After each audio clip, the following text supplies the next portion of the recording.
مولانا فضل الرحمان صاحب نے جو کل قومی اسمبلی میں تقریر کی ہے، اس کے بعد کئی سوال ذہن میں اٹھتے ہیں کہ سب سے پہلا سوال تو یہ اٹھتا ہے کہ مولانا صاحب نے ایسا موقف اختیار کیوں کیا ہے؟ وہ کون سی وجوہات ہیں جن کی وجہ سے مولانا صاحب اتنی شدت سے بول رہے ہیں؟ یہ ایسی ملتی جلتی باتیں مولانا صاحب ماضی میں کرتے رہتے ہیں، وہ کوئی اتنی بڑی بات نہیں ہے، لیکن اس موقع پہ اس طرح کی گفتگو کرنا وہ مولانا صاحب کو جچتا نہیں ہے، سمجھ نہیں آتی اس بات کی۔ اچھا، اس سے پی ٹی آئی کے جو لوگ ہیں یا ان کے لیڈران ہیں، ان کے لیے کسی حد تک یہ خوشی کی بات بھی ہو سکتی ہے، وہ اب مولانا صاحب سے راضی بھی ہو سکتے ہیں کہ واہ واہ واہ مولانا صاحب آپ نے بڑی اچھی بات کی، ٹھیک ہے۔ اب لیکن یہ سمجھ نہیں آتی کہ مولانا صاحب نے اگر کل کلاں کو اس قربانی کی یا اس موقف کی یا اس حمایت کی کوئی کمپنسیشن مانگ لی تو پھر کیا ہوگا؟ پی ٹی آئی انہیں کہاں کمپنسیٹ کرے گی؟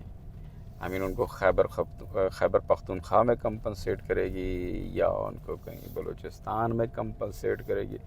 بلوچستان میں تو خیر پی ٹی آئی ان کو اپنی مرضی سے کوئی کمپنسیٹ کر بھی نہیں سکتی، ایسا تو کہنا بھی جو ہے وہ تو کہاں کمپنسیٹ ہوں گے مولانا صاحب؟ مرکز میں ہوں گے، صدر بنیں گے، یا کیونکہ اس طرح کی جو حمایت، وقتی حمایت سیاستدان کرتے ہیں ایک دوسرے کی کسی ایک موقف پہ، اس کے پیچھے بھی کچھ نہ کچھ جو ہے نا وہ چھپا ہوتا ہے۔ یہ ہمارا تجربہ ہے، ہو سکتا ہے ایسا نہ ہو، لیکن عام طور پہ ہوتا یہی ہے کہ جب سیاستدان ایک دوسرے کی حمایت میں کھڑے ہو جاتے ہیں تو اس کے پیچھے کوئی نہ کوئی کہانی ہوتی ہے، اس کے پیچھے کوئی نہ کوئی مفاد ہوتا ہے، اس میں کے پیچھے کوئی نہ کوئی جو ہے وہ خواہشات ہوتی ہیں، پلانز ہوتے ہیں، ہڈن پلانز ہوتے ہیں، اور یہ ہمارے ملک میں ہوتا آیا، ٹھیک ہے، اور سیاست ہے بھی یہی۔ لیکن اب یہ جو صورتحال ہے، اس صورتحال میں جو ہے مولانا صاحب کا اس طرح سے بات کرنا جو ہے وہ اب جہاں وہ نون لیگ کے لیے اور پیپلز پارٹی کے لیے پریشان کن ہے، اگر پریشان کن نہیں بھی ہے تو کم از کم ان کا فعل یا ان کا یہ جو نیا موقف ہے، اچانک موقف، یہ ان کے لیے ظاہری سی بات ہے قابل قبول نہیں ہے۔ اور دوسری طرف آپ دیکھ لیں کہ پی ٹی آئی کا اور جو اور مولانا صاحب کا جو آپس کا یہ پیار محبت کا رشتہ ہے جو سال ہا سال سے قائم ہے، اس رشتے میں یہ جو محبت کی دراڑ آئی ہے نا، یہ بھی کوئی اتنی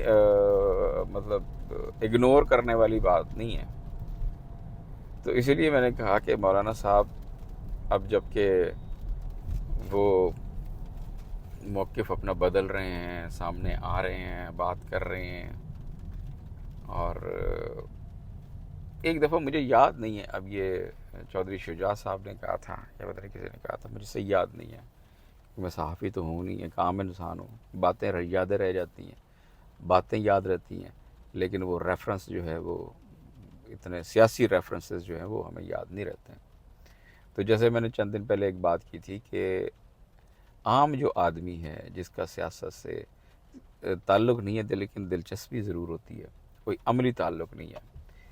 اور اس کو جو ہے وہ ریفرنس وغیرہ یاد نہیں رہتے، وہ خبر سنتا ہے، صحافی خبر دیتا ہے، وہ سنتا ہے، نیوز چینل دیکھتا ہے، سوشل میڈیا دیکھتا ہے، تو اس کی بیس کے اوپر ایک رائے قائم کرتا ہے کسی بھی شخص کے بارے میں، کسی بھی پارٹی کے بارے میں، کسی ایونٹ کے بارے میں، وہ اپنی ایک رائے قائم کرتا ہے، اس کو یاد نہیں رہتی، وہ ترتیب وغیرہ یاد نہیں رہتی، نہ اس کی رسپانسبلٹی ہے۔ اور تو وہ جہاں تک مجھے یاد ہے چودھری شجاعت حسین جو ہے انہوں نے کہا تھا کہ خان صاحب سے اگر کسی نے آگے نکلا عمران خان صاحب سے تو اس کو خان صاحب سے زیادہ اونچا بولنا پڑے گا، اس سے زیادہ جو ہے وہ اسٹرانگ موقف جو ہے وہ لینا پڑے گا، تب جا کے اس کی آواز سسٹم کو خان صاحب سے زیادہ سنائی دے گی یا اس کے برابر سنائی دے گی. تو یہ وجہ بھی ہو سکتی ہے مولانا صاحب کے سننے کی، موقف چینج کرنے کی، کیونکہ جو پچھلے ہم نے دیکھا ہے پچھلے 2-1 سال میں، تو اس میں تو کوئی شک نہیں ہے کہ مولانا صاحب کو بہت بڑی قیمت چکانی پڑی ہے، سیاسی قیمت انہوں نے چکائی ہے سسٹم سے بالکل آؤٹ. جن کے ساتھ وہ رہے، جن کے ساتھ انہوں نے چلتے رہے، جن کے ساتھ کام کیا، ان کا مولانا صاحب کے ساتھ جو تعلق ہے یا ان کے ساتھ جو رشتہ ہے، اس کی بھی کئی وجوہات ہیں کہ اس میں دراڑ کیوں آئی. مولانا صاحب جو ہے وہ پیپلز پارٹی کی حمایت سے پیچھے کیوں ہٹے، نون لیگ کی حمایت سے پیچھے کیوں ہٹے، پی ڈی ایم کی سربراہی کرتے رہے وہ، اور اس کے بعد پھر جو ہے وہ پیچھے ہٹ گئے. ان کے اب مطلب سیاسی فائدے انہوں نے اٹھائے پی ڈی ایم کی حکومت میں، جو ہم سنتے ہیں، جو ہمیں سمجھ آتی ہیں. لیکن اس کے بعد وہ کچھ اپنے تئیں اپنی کچھ گزارشات پیش کرتے رہے پی ڈی ایم کو کہ ایسے کرو، ایسا نہیں کرو، ایسا ہونا چاہیے، ایسا نہیں ہونا چاہیے. جیسے مولانا صاحب الیکشن کے آخری دن تک جو ہے وہ انکاری تھے کہ الیکشن نہیں ہونے چاہیے، وہ اس کی حمایت میں نہیں تھے. لیکن بہرحال الیکشن کروانا نہ وہ مولانا صاحب کے ہاتھ میں نہ کسی اور کے ہاتھ میں تھا، وہ ہونے چاہیے تھا اور ہونے ہی تھے. تو یہ ساری چیزیں اگر آپ سامنے رکھتے ہیں نا، تو مولانا صاحب کا اب وہ انہوں نے کہا کہ جی ہم دھرنا بھی دیں گے، ہم یہ بھی کریں گے. پی ٹی آئی کی انہوں نے بڑی کھل کے حمایت کی کہ حکومت اگر ان کی بنتی ہے تو ان کو دے دو. دیکھیں مطلب اخلاقی طور پہ تو یہی بنتا ہے نا، جس کی حکومت ہو اس کو دے دو. لیکن یہ اخلاقی جو جملہ ہے، یہ جو اخلاقی جو موقف ہے، یہ سیاستدان آسانی سے لیتے نہیں ہیں. ان کے پاس بہت ساری دلیلیں ہوتی ہیں انکار کرنے کی، ان کے پاس بہت سارے بہانے ہوتے ہیں سامنے. جو ان کے سچ کھڑا ہوتا ہے، تن کے کھڑا ہوتا ہے سچ، اس کا انکار کرنے کی بھی ان کے پاس بڑی بہترین قسم کی جو ہے نا وہ